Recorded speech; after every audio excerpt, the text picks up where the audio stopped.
ईव्हीएमच्या अनेक दिवसांपूर्वी तुम्ही आपण आंदोलन करत आहे पूर्ण वकील संघ। आप ईवीएम हटाओ देश बचाओ करके आंदोलन कर रहे हैं संविधान चौक पे, क्या कहेंगे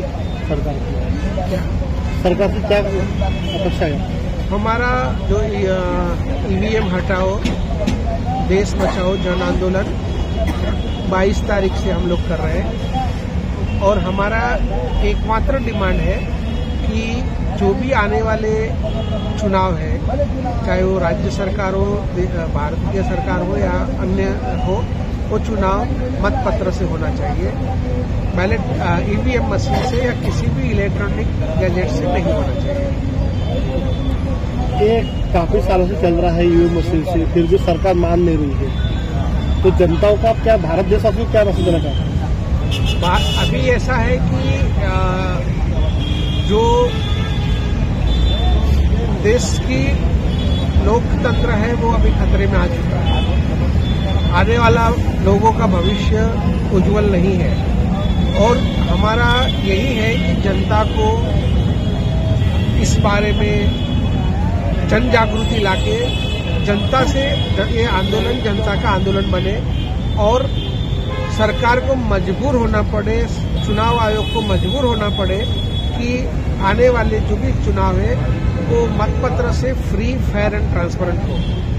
इसमें वकील लोग क्यों इसका विरोध कर रहे, क्या कारण है वकील विरोध करने का, जबकि इसमें अपनी पार्टी ने विरोध करना चाहिए, छोटे मोटे संगठनों ने विरोध करना चाहिए, जनता ने विरोध करना चाहिए, तो इसमें वकील लोग विरोध क्यों कर रहे हैं? और विरोध भी कर रहे हैं तो क्या ये विरोध सभी महाराष्ट्र में भी विरोध चालू है वकील लोगों का? देखिए, आपने बहुत सही सवाल पूछा है कि वकील लोग आंदोलन क्यों कर रहे हैं और विरोधी पार्टी क्यों आंदोलन नहीं कर रही है। विरोधी पार्टी आंदोलन क्यों नहीं कर रही है, वो जो सवाल है बहुत ही गंभीर सवाल है, क्योंकि और मुझे ये लगता है कि कहीं न कहीं जनता ने कुछ ऐसे चुनिंदा लोगों को चुन के भेजा है जो पूरी तरह से भ्रष्टाचार में लिप्त रहे हैं और अभी जो सरकार है वो सरकार पूरी तरह से बदला लेने के और उसके लिए तैयार है। ईडी का, एनफोर्समेंट डायरेक्टोरेट का, सीबीआई का और अन्य जितनी भी सरकारी मशीनरी है उसका पूरी तरह से विरोधियों को कुचलने के लिए उपयोग कर रही है। इसीलिए हो सकता है कि विरोधी पार्टी के जो लोग हैं वो डरे हुए हैं और उनको यही डर है कि अगर वो ईवीएम के लिए रास्ते पे आते हैं तो शायद उनके ऊपर भी इस तरह की कार्रवाई हो, क्योंकि मैं 2 ईडी के केस नागपुर में लड़ रहा हूं और मुझे मालूम है कि कोई सबूत नहीं है, लेकिन ईडी के नाम से जो बंदा रहता है, जो व्यक्ति के ऊपर ईडी लगती है, वो सालों तक जेल में रहता है। ईडी का जो कन्विक्शन रेट है वो 0.5% है, लेकिन इसका जिस तरह से पिछले ये दुरुपयोग हो रहा है वो बहुत ही खतरनाक है। इस विरोधी जब नहीं आ रहे हैं तो वकीलों को लोकशाही को बचाने के, लोकतंत्र को बचाने के लिए रोड पे आना पड़ रहा है, इसलिए हम लोग ये आंदोलन को लेकर रोड पर आए हैं। क्या आप ईवीएम मशीन के खिलाफ कोर्ट में केस लड़ रहे हो? हम देखिए, मैं एक चीज बता रहा हूँ, हमें ईवीएम के टेक्निकलिटी से या उसके अंदर हैक होता है या नहीं होता है उससे हमारा कोई मतलब, क्योंकि ये बहुत ही एक टेक्निकल विषय है और इस विषय के अंदर क्या होता है कि कोई एक्सपर्ट्स या तो विदेशी एक्सपर्ट्स को बोलेंगे ले 100 करोड़ रुपया ले, तुम उसको बोल दो कि ये हैक नहीं होती। और इस तरह से इसके पहले हुआ है, किसी व्यक्ति के बारे में बहुत अच्छी किताबें लिखी गई है, बाद में वो ऑथर ने लिखा है, बताया है कि मुझे पैसे दिए थे और मैंने किताबें लिखी थी। तो ये जो मामले हैं वो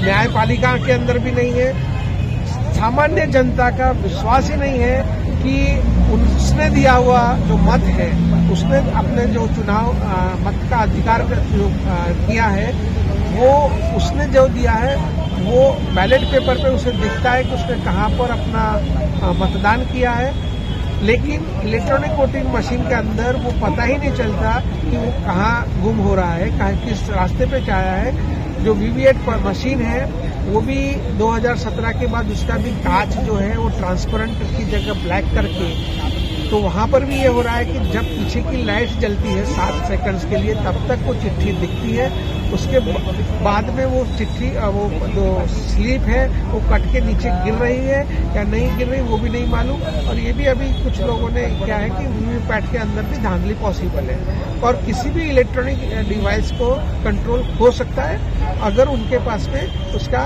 सॉफ्टवेयर है तो। ये आप ईवीएम के खिलाफ, ईवीएम मशीन के खिलाफ आप कोर्ट में केस लड़ रहे हो?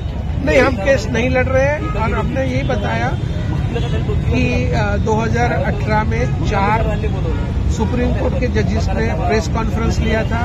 प्रेस कॉन्फ्रेंस लेने के बाद में उन्होंने उस समय बताया था कि भारत का लोकतंत्र खतरे में है, लेकिन वही जज ने एक ऐसा गलत निर्णय दिया जिसमें से एक राज्यसभा के सदस्य बने, एक ह्यूमन राइट्स कमीशन के चेयरमैन बने, एक नेशनल ग्रीन ट्रिब्यूनल्स के चेयरमैन बने। तो अब जब न्यायपालिका के जजेस के ऊपर भी हमें भरोसा नहीं है तो चुनाव आयोग तो मतलब उसके और उस तरह से जो ईवीएम मशीन से जो चुनाव हो रहा है वो फ्री फेयर एंड ट्रांसपेरेंट हो नहीं सकता।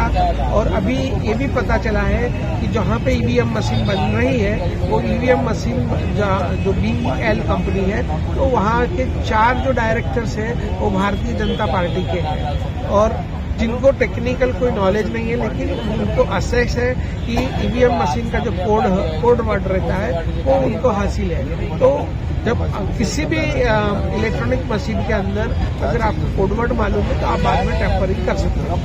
तो अभी अगर आप जब जज सुप्रीम कोर्ट जज लोगों ने अगर इतना मुद्दा ले लिया तो इसके लिए फिर आप आगे चल क्या प्रतिक्रिया रहेंगी, क्या भूमिका रहेगी आपकी? हमारे सरकार तो एक तो मान ले रही है, सरकार को जब जन आंदोलन होता है तो सरकार को मानना पड़ता है। लेकिन ये सरकार मानती नहीं मान रही। उन्होंने कृषि कानून वापस लिए, उन्होंने CA NRC को ठंडे बस्ते में डाला, जबकि उस समय पूरी भारत की जनता रोड पर नहीं आई थी।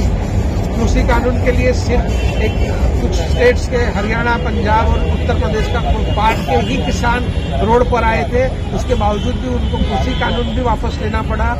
CA NRC के लिए एक पर्टिकुलर वर्ड के लोग भी वापस रोड पर आए थे, उसके बाद उसको भी ठंडे बस्ते में डालना पड़ा। तो जब भारत की जनता रोड पर आएगी तो ये कानून को भी उनको ये जो इस चुनाव की जो प्रक्रिया है उसको भी उनको बदलना पड़ेगा।